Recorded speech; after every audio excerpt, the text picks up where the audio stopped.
So I have the biggest take in Naruto. So if you've been on my channel long enough, you know that I prefer other characters in this whole series than Naruto or Sasuke. And over the years, I'm starting to see people believing in what I believed in for the longest of time, that Naruto is better with its side characters and other characters' arcs than following Naruto's journey or Sasuke's journey. Naruto and Sasuke are both loved without a doubt, but you can't deny Kishimoto took so much time in developing so much more better, interesting character arcs than Naruto or Sasuke as the story went on. That's the main reason why a lot of people hated the war arc, because it became so focused on Naruto and Sasuke, it forgot about telling more than one story at a time with all of its other characters. And that's what I've been saying in my videos for a long time, that Naruto told more than one story with its characters. I have literally rewatched Naruto as a series that has nothing to do with Naruto or Sasuke. I would literally go rewatch episodes without them because they're not the most interesting characters all the time. Shikamaru is everyone's favorite character. Kakashi. Personally, from my perspective, Pain is my favorite character. A lot of people love Itachi. These story arcs had more mature topics to go through, discuss, and relatable as well, and just politics and war, and what it means to really just be alive, what it means to be human, what it means to live through war, what it means to find true peace in this world. All different perspectives on what it means to be in this world,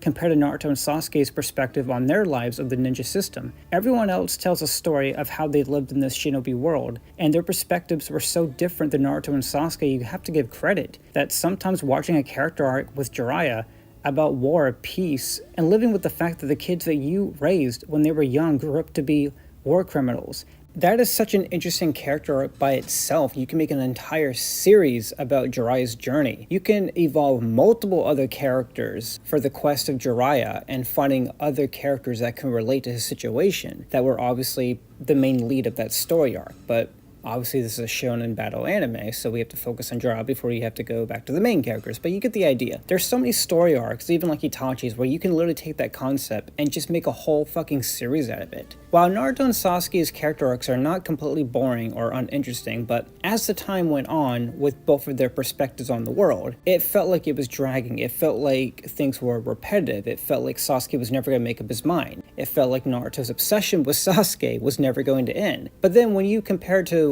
mature character arcs like Shikamaru experiencing loss and how to overcome his fears and go back in battle, and what it means to protect the next generation, and how to respect your sensei's wishes at the same time, getting revenge on the proper way of getting revenge, like Sasuke. Shikamaru didn't allow revenge to take over him, and Kakashi saw that within him. So, in my personal opinion, I really do believe a lot of character arcs is what made everyone fall in love with Naruto more than Naruto and Sasuke. Even Neji's perspective on destiny is still being discussed till this day. 20 years straight, people are still coming back to YouTube making videos on that topic. Who was right, Naruto or Neji? It just will not end, because Neji's character arc was so interesting during that time. His topic alone has been dragging it out for like 20 years now. That's a lot of impact for a character. That's how much Naruto characters really mean to you besides the main characters. Neji's ideology really made people think and question about a lot of things about every other character, and Naruto's respectfully and personally. I personally like the idea of Kakashi losing everyone you love,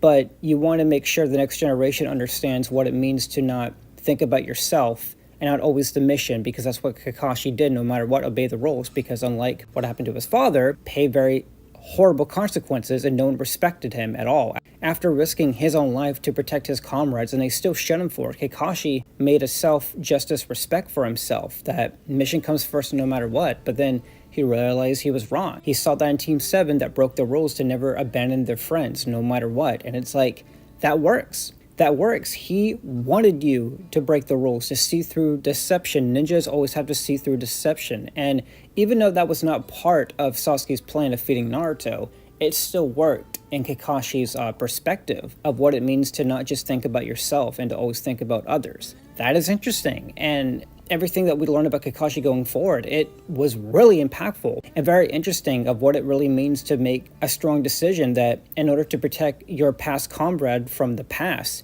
you have to kill who he is currently. That's such an interesting concept, to respect someone who they used to be and accept that they are no longer that person today.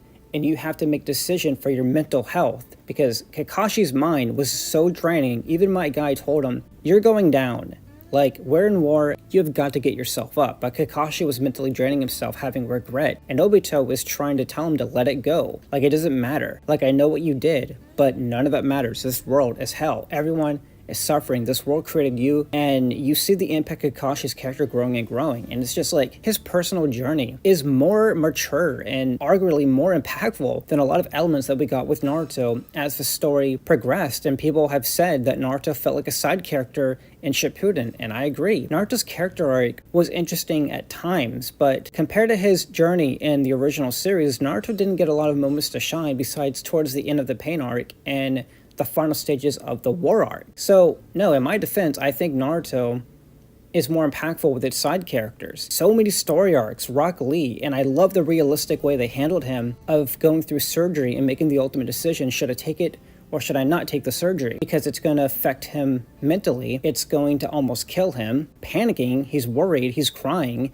he's asking Guy for advice. It's a 50-50% to get it done right and a 50% to get it wrong, and he'll die. And you see how it's draining him emotionally and physically, and I'm like, that is so human and so impactful. It's so realistic than a lot of other elements that we have gotten in Naruto and Sasuke too, when Sasuke's character arc kind of went off the unrealistic path because he was mentally not in the right spot, and he was making all these decisions that a lot of Naruto fans fairly could not understand anymore. So when I look back, I think Naruto's side characters is what made everyone come back to this show, and what it made everyone really fall in love with this series as a whole, because these side characters are so well written, bro. They're so well written. Let me know what you think. I'm D-Lux. Subscribe if you want, and stay enjoy weird, and have a good night. Bye.